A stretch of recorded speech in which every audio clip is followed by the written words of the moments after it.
చాలా గ్రేట్, చాలా గ్రేట్ సురేష్ గారు. Thank you sir. ఎందుకంటే ఎంతో నేర్చుకుని అన్ని రకాల వసతులు సౌకర్యాలు అన్ని అడ్వాంటేజెస్ ఉన్నా కూడా అవును. ఏమీ రాని బడుద్దాయిల్ని నాకు తెలుసు.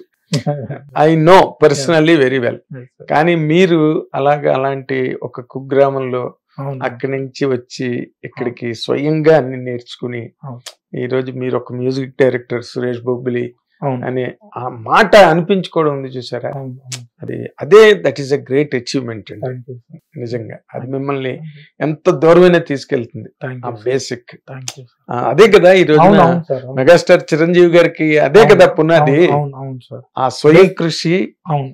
ఆ కష్టం, అవును. ఏమీ లేని చోట మనదని మనం సృష్టించుకోవడము, Yes, yes. దానికి శ్రీకారం చుట్టిన మహానుభావుడు మెగాస్టార్ చిరంజీవి గారు. అవును. అవును. ఇంకా ఆయన అడుగుల్లో అడిగేసి మీరు అందరూ అవును. అవును. 100% కదా.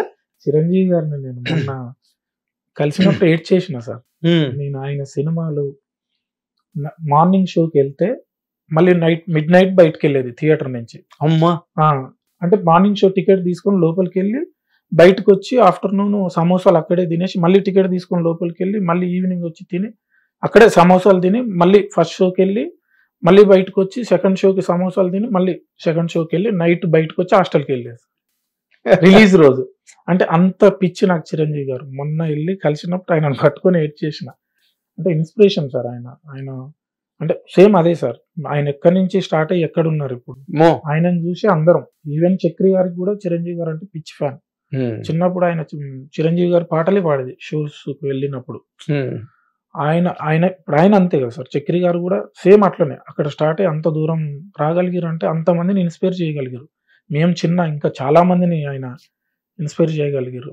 గాడ్ అంతే చిరంజీవి గారు. గాడ్ చూడగానే ఏడ్ చేసిన సార్. నేను ఇట్లా పట్టుకొని ఏడ్ చేసిన సార్. నేను అంటే ఇంకా దేవుడిని మనం స్క్రీన్ మీద చూసిన దేవుడు కళ్ళ ముంగట కనపడితే ఎట్లా ఉంటుంది ఎట్లా ఉంటుంది. మీరు కళాకారులు, మీకు ఎక్కువ స్పందన ఎక్కువ ఉంటుంది. జనరల్ వ్యాపారస్తులకి, జనరల్ పీపుల్ కి కన్నా మీలాంటి కళాకారులు ఎక్కువ వెంటనే స్పందిస్తారు. అవును. వెంటనే మీకు కళ్ళ నీళ్ళు వచ్చేస్తాయి. అవును. నాకు ఆయన అసలు వెయిట్ చేస్తుంటే ఆయన షాక్ అయిపోయింది. అయ్యో మై బాయ్. ఆయన ఒక మాట అన్నారు సార్. నువ్వు ఆ రోజు నేను చెప్పాను సార్ ఇట్లా చూసేది సార్ అని. ఆ రోజు నువ్వు చూసినావు కదా, ఇదే నిన్ను ఇక్కడికి నడిపించింది, ఈ రోజు నా కళ్ళ ముంగట నిన్ను నిలబెట్టింది అన్నారు. అసలు చేతులెత్తి దండం పెట్టి. ఎగ్జాక్ట్లీ. మన డైరెక్టర్ సాయి రాజేష్ ఒక మాట అన్నాడు స్టేజ్ మీద, మేము మిమ్మల్ని కలవాలనుకుంటే మీకు తెలిసిపోద్ది అన్నయ్య, మీరే ఎదురొచ్చేస్తారు మాకు అన్నాడు. గొప్ప మాట కదా. గొప్ప మాట సార్. అవును. స్టేజ్ మీద అన్నారు. విన్నావు కదా బేబీ సక్సెస్ మీట్ లో. స్టేటస్ కూడా పెట్టుకున్నా నేను అది. అవునా? True sir. అది ట్రూ. ఇప్పుడు నా జీవితంలో కూడా అది జరిగింది కదా సార్.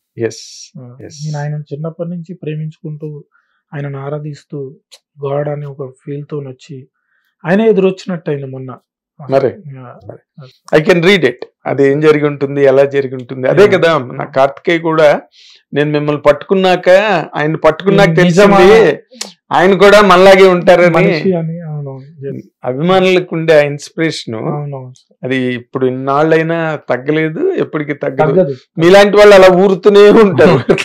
ప్రతి ఊరు నుంచి ఊరుతూనే ఉంటారు మీలాంటి వాళ్ళు. సంగీతమో, కెమెరావో, రైటరో, డాన్సరో, ఎవరో ఒకరు యాక్టరో. సో ఇప్పుడు ఈ కేవలం ఇన్స్పిరేషన్ మీద వచ్చినప్పుడు ఇక్కడ మీరే యువర్ నోబడి. ఇండస్ట్రీకి వచ్చినప్పుడు మీకు ఇక్కడ మన అన్న వాళ్ళు ఎవరు ఇక్కడ ఇండస్ట్రీలో లేరు. ఎట్లా మీ ప్రయాణం ఎలా స్టార్ట్ అయింది, మీరు ఎట్లా దీన్ని అసలు ఈ గ్రూలోకి ఎలా రాగలిగారు? సురేష్ బొబ్బిలి అనే ఒక డైరెక్టర్ ఉన్నాడు, మ్యూజిక్ డైరెక్టర్ అని ఎలా అనిపించుకోగలిగారు మీరు?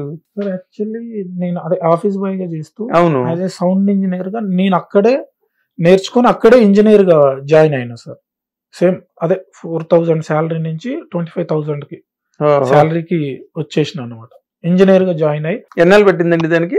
1.5 years సార్. అబ్బో, 4,000 నుంచి 25,000కి 1.5 years వెళ్ళిపోయి వచ్చేసాను. అంటే నాకు ఇంట్రెస్ట్ ఎక్కువ ఉండే సార్, నేర్చుకోవాలి, ఎట్లయినా నేర్చుకోవాలి. అదేలే.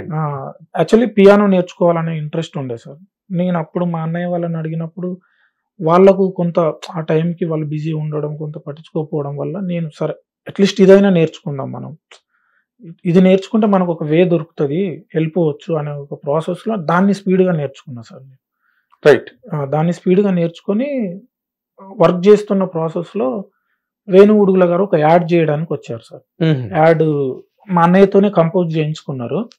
చేయించుకొని అయిపోయింది, లైవ్స్ అన్ని టేక్ చేసినాం, మిక్సింగ్ చేయాలి సార్, ఫైనల్ మిక్స్ చేసి ఇవ్వాలి. ఆయనకి ఎక్కడో ఏదో కొంచెం నాకు రెహమాన్ లాగా కావాలి, నాకు ఎందుకు అది రావట్లేదు అని అంటే, అది మిక్స్లో చేయొచ్చు, సురేష్ చూసుకుంటాడు అని చెప్పి మా అన్నయ్య నాకు అప్పచెప్పి వెళ్ళిపోయాడు. నేను మిక్స్ నాకు ఇట్లా కావాలి ఇట్లా కావాలి ఎందుకు వస్తలేదు అది అని అంటే, నాకు బాగా ఇంట్రెస్ట్ సార్ మిక్స్ చేయడం, ప్రాపర్గా మిక్స్ చేయాలి. రెహమాన్ నాకు మ్యూజిక్లో ఇన్స్పిరేషన్ అంటే ఫేవరెట్ కంపోజర్ అంటే రెహమాన్ గారు ఉండే నాకు అప్పుడు. సో ఎప్పటికీ నేను అంటే ఆయన లాగా ప్రాసెస్ చేయాలని నాకు ఎప్పటి నుంచో ఉండే. నేను ఏం చేశాను, ఒక ఫ్లూట్ ఉంటుంది సార్, ఫ్లూట్కి ఆయన కొంచెం యాంబియంట్ మోడ్లో ఉంటుంది ఆ యాడ్ అంతా, ప్రాపర్గా ప్రాసెస్ చేసి అంటే ఒక 10 minutes టైం ఇవ్వండి నాకు, మీరు కూర్చోండి పక్కన కూర్చుంటే అది రాదు, ఒక 10 minutes టైం ఇవ్వండి అని చెప్పి, టీ తాగిరండి అని చెప్పి టీ తాగి వచ్చేలోపు ప్రాపర్గా మిక్స్ చేసి పెట్టాను సార్. వచ్చి విని ఆయన షాక్ అయ్యండి, అసలు షాక్ అయ్యి అమ్మ అరే నేను ఇంతకుముందు విన్నది వేరే ఉంది ఇప్పుడు వేరే ఉంది, అసలు కంప్లీట్ మారిపోయింది, ఏం చేసినావు తమ్ముడు.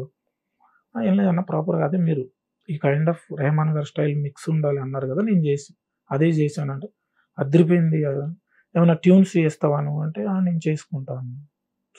అప్పటికి నేను కొన్ని ట్యూన్స్ రికార్డ్ చేసి పెట్టుకోవడం ఇదంతా జరిగింది, చేసుకుంటాను. ఓకే నాకేమైనా వినిపిస్తావా అని అంటే, ఒకసారి మా అన్నయ్యని అడిగి వినిపిస్తా అని చెప్పి అంటే నేను అట్లా స్ట్రైట్గా వినిపించద్దు కదా, అన్నయ్యని అడిగి వినిపిస్తానంటే అన్నని అడిగి వినిపిరా అన్నాడు. అంటే మా ఓన్ బ్రదర్ కదా సార్, పర్లేదు నాకు అంటే ఓన్ బ్రదరేనా? ఓన్ బ్రదర్, ఇంకేమైతే ఓకే వినిపిరా నీ కంపోజిషన్ బాగుంటది వినాలి వినిపి అని అంటే వినిపించాను సార్. అప్పటికి రికార్డ్ చేసి పెట్టుకునే వినిపిస్తే ఆయన చాలా బాగుంది, నేను ఒక సిచ్యువేషన్ చెప్తా నాకు చేసి ఇవ్వగలవా అని అంటే 100% చేసిస్తా అన్నాను. ఆయన ఏం చేశాడంటే సార్, చాలా టఫ్ కంపోజిషన్ సార్. ఎలా? శుభపంక్తు వరాలి రాగం అని, అవును అది టఫ్ ఉంటది, చాలా టఫ్, దినకర శుభకర పాట, ఆ రాగమే టఫ్ ఉంటది. టఫ్ వీడు అసలు చేయగలడా లేదా అని చెప్పి నాకు ఇచ్చాడు సార్. నాకు ఆ రాగం కంప్లీట్ గా తెలియదు ఆ టైంకి అప్పటికి, బట్ నేను ఆ రాగంలో ఉన్న పాటలన్నీ విన్నా సార్. ఏమేమి విన్నారు? నేను మలయాళంలో ఒక సాంగ్ ఉంటుంది సార్, ముమ్మటి గారు, నాకు ఇప్పుడు గుర్తులేదు కానీ అది ఎక్కువ సార్లు విన్నా. ఎందుకు ఆఖరి పోరాటంలో ఇళయరాజా గారు చేశాడు కదా, చేశారు అనుకుంటా, గాలివాటు సంధి పొద్దులో